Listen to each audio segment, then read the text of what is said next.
اعوذ باللہ من الشیطان الرجیم بسم اللہ الرحمن الرحیم رب اشرح لی صدری ویسر لی امری واحلل عقدۃ من لسانی یفقہوا قولی۔ جب دنیا ریزہ ریزہ ہو جائے گی، قیامت کی چھوٹی اور بڑی نشانیوں کے بارے میں علامات کبریٰ، قیامت کی بڑی نشانیاں، دجال کا خروج، چوتھا حصہ۔ ابن سیاد کے بارے میں صحیح موقف۔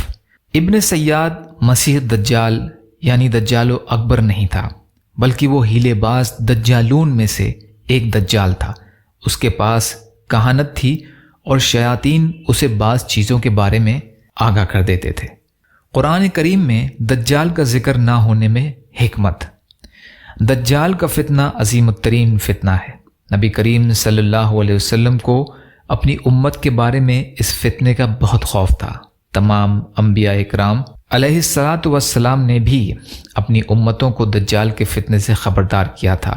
اللہ کے رسول صلی اللہ علیہ وسلم نے ہمیں ہر نماز کے آخر میں دجال کے فتنے سے پناہ مانگنے کا حکم دیا ہے۔ قرآن مجید میں اللہ تعالیٰ نے کئی چھوٹی اور بڑی علامات قیامت کا تذکرہ فرمایا۔ مثال کے طور پر شق القمر کا واقعہ ہے۔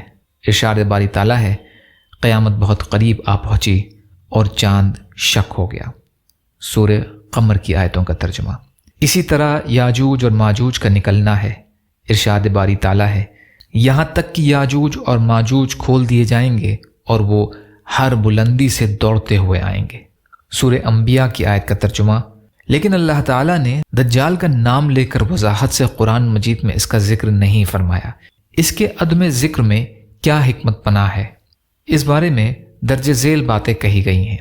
اہل علم کا اس سلسلے میں ایک قول یہ ہے کہ درج ذیل آیت کریمہ میں دجال کا ذکر کیا گیا ہے کہ جس روز تمہارے پروردگار کی بعض نشانیاں آ جائیں گی تو جو شخص پہلے ایمان نہیں لایا ہوگا اس وقت اسے ایمان لانا کچھ فائدہ نہیں دے گا۔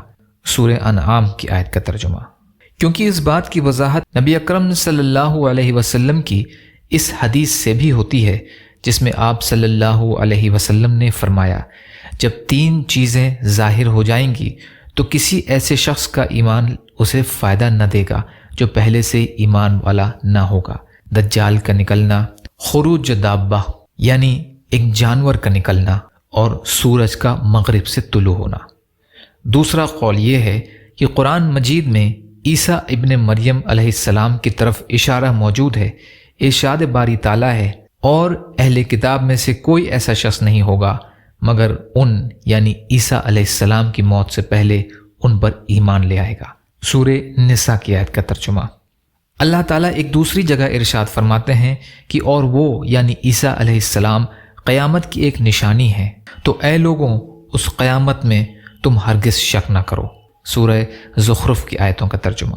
اور یہ بات بلا شبہ صحیح ہے کہ عیسیٰ علیہ الصلاۃ والسلام ہی دجال کو قتل کریں گے، لہٰذا قرآن میں نزول عیسیٰ علیہ السلام کے بارے میں آمد و گفتگو کے سلسلے میں دجال کا ذکر بھی ضمن میں آیا ہے۔ روایت صحیح مسلم کی ہے۔ اس سلسلے کا باقی حصہ انشاءاللہ کل کی ریکارڈنگ میں۔ یا اللہ ہم سب کو کہنے سننے سے زیادہ عمل کی توفیق عطا فرما۔ یا اللہ جو مظلوم ہیں، پریشان حال ہیں، بیمار ہیں، قرض میں ہیں، بے روزگار ہیں، محتاج ہیں، ان کی مدد فرما۔ یا اللہ آپ قادر مطلق ہیں، آپ کے لیے ہر چیز آسان ہے، ہمارے لیے بھی آسانیاں پیدا فرما۔ یا اللہ مظلوم فلسطینیوں کی، کشمیریوں کی، روہنگیا مسلمانوں کی اور مسلمان جہاں بھی پریشان حال ہیں، ظالموں کے ظلم کا شکار ہیں، یا اللہ آپ ان کی مدد فرما۔ یا اللہ ہم سب کو اپنی استطاعت کے بقدر اپنا حق ادا کرنے والا بنا۔ یا اللہ جو مانگا وہ بھی عطا کر دیجئے، جو بھول گئے ہیں اپنے فضل کرم سے عطا فرمائیے۔ ربنا تقبل منا انک انت السمیع العلیم برحمتک یا ارحم الراحمین۔ لا الہ الا اللہ محمد رسول اللہ۔ السلام علیکم ورحمۃ اللہ وبرکاتہ۔